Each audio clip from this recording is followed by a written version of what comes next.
Bonjour à tous, on va évoquer le programme de ce vendredi 28 septembre, notamment le Quintet Plus qui aura pour cadre l'hippodrome de Paris-Vincennes en nocturne. Il s'agira du prix de Fontenay-sous-Bois. Mon préféré pour cette course sera le numéro 11 Cliché-Mélois, ce n'est pas le plus sage du peloton.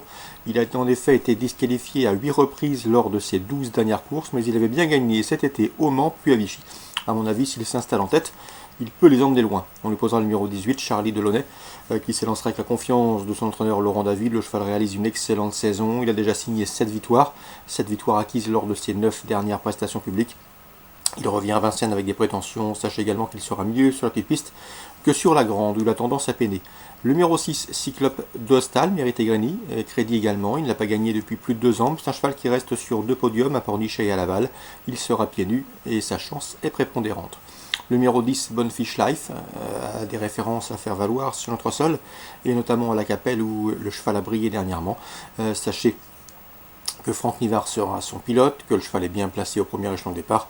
Il débute ici à Vincennes avec des prétentions. Le numéro 17, Best Match, est au mieux. Il reste sur 2 probants succès, dont un quintet obtenu sur l'hippodrome de Cabourg cet été. C'est un cheval qui sera pieds nus. Le seul bémol, c'est qu'il manque de référence sur l'hippodrome du plateau de Gravel. Ensuite, pour les places, on se méfiera du 15, Brandy Jet, qui a été disqualifié à Vichy dernièrement, mais qui auparavant avait enregistré 3 probantes victoires consécutives. Le numéro 13, Chocolat du Bourg, vient de manifester un regain de condition sur l'hippodrome de Vichy, pas plus tard que samedi dernier. Il possède de surcroît en 1.13.3 le meilleur chrono du peloton sur ce parcours. On garde et on se méfiera pour une place à Bellecote du numéro 3, Célèbre Rodière, qui vient de prouver sa forme en s'imposant le 21 septembre, c'est-à-dire très récemment sur l'hippodrome de Caen.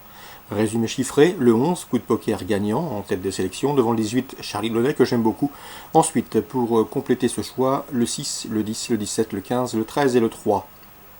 Suivi du programme, dans l'épreuve réservée aux jeunes pousses, le 309, Greengrass, et le 308, Galileo Monet, respectivement affichés premier et deuxième du prix des cyclamènes fin août à Vincennes, devrait une nouvelle fois jouer les premiers rôles. On leur associera le 310 dans cette course, c'est Crène de Crac, qui reste sur 2 probantes victoires, donc priorité aux plus riches, dans l'ordre du programme 8, 9, 10 dans la troisième. La suivante, la quatrième, le 408 étoiles de Yédrag, devrait confirmer ses 2 dernières victoires obtenues sur la grande piste. Elle a à chaque fois gagné avec de la marge, et à mon avis dans ce lot, elle doit pouvoir répéter. Dans la cinquième, le 513 Ekeren mérite crédit également. C'est un cheval qui n'a pas démérité dernièrement dans un groupe 2, une épreuve dans laquelle il se classait quatrième. Ici, l'opposition est à sa portée, le lot est dans ses cordes, et le cheval devrait pouvoir en tirer profit, le 513 Ekeren. On passe à Borély Réunion 3. Dans la première, j'aime beaucoup le 102, à savoir El Paso Wood, qui a enregistré de bons débuts, deuxième à Dax pour ses premiers pas ce mois-ci, le 16 septembre. Il devrait pouvoir confirmer. À mon avis, son principal opposant sera le 101, Super Sage qui avait gagné à Paris l'an dernier, qui a ensuite couru à Auteuil. Et ici, pour sa course de rentrée, il ne faudrait pas être surpris de le voir à l'arrivée. 102-101 pour Borély, Réunion 3. Saint-Cloud, Réunion 4. Dans la troisième, j'aime beaucoup le 302 à la DAB, qui a couru de meilleurs lots cette année. Il s'est classé notamment deuxième de groupe 3 du prix Noailles en début d'année, avant de se classer troisième du prix Greyfool. Courant mai à Saint-Cloud. Ici, c'est une course de rentrée. Le cheval a repris de la fraîcheur. Et à mon avis, il peut frapper fort d'entrée de jeu. Le 301, Vadian, me semble en mesure de lui contester la victoire. C'est un cheval qui était réprochable depuis ses débuts. Premier, troisième, deuxième. Sa seule prestation sur 2100 mètres a été couronnée de succès. Dans ces conditions, il mérite lui aussi une large mention. 302, 301, Saint-Cloud, Réunion 4. Dans la quatrième, attention, 407 Courcan, c'est un cheval de qualité, un rentrant de classe. Il n'a pas couru depuis septembre 2017, depuis 1 an. Date d'une 4e place enregistrée dans le groupe 2 prix Dollar, preuve de sa qualité. Un cheval qui se plaît également à Saint-Cloud. 6 courses disputées au Val d'Or. Résultat, il n'a jamais terminé plus loin que 4e, enregistrant même 5 podiums et une victoire.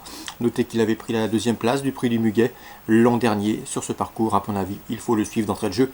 Le 407 Courcan. Et enfin, dans la 7e, toujours à Saint-Cloud, Réunion 4. Attention au 701, c'est Porcena, il a tout pour elle. Il a tout pour lui, pardon, ce n'est pas une femelle.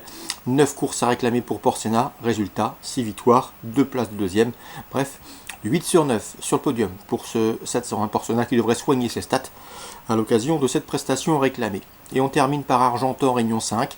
J'ai pu m'entretenir avec Bertrand Lefebvre, Il présente le 801 Sport d'Allier, il est très confiant, son cheval est au mieux, il reste sur un plaisant succès. Au Sable d'Olonne, une confirmation est attendue. À la question de poser savoir qui le redoutait, il a cité surtout le 805 Elvira, présenté par l'efficace Alain Couetil, et le 806 également Eva Conti, capable de venir complimenter les rapports de ce trio. 801, 805 et 806. Petit mot rapide sur Laval Réunion 6. Deux coups de cœur, le 506 festif qui a débuté correctement à Caen récemment, le 10 septembre, se classant en 3ème. À mon avis, il ne devrait plus tarder à ouvrir son palmarès et il peut le faire dans cette course a priori à sa portée. C'est un cheval de qualité, un poulain chuchoté et estimé. 506 festif. Autre poulain à suivre, c'est le 702 Festival Génilou. C'est un poulain bien né, il s'est bien qualifié, il est inédit, il fait l'objet de bruits favorables.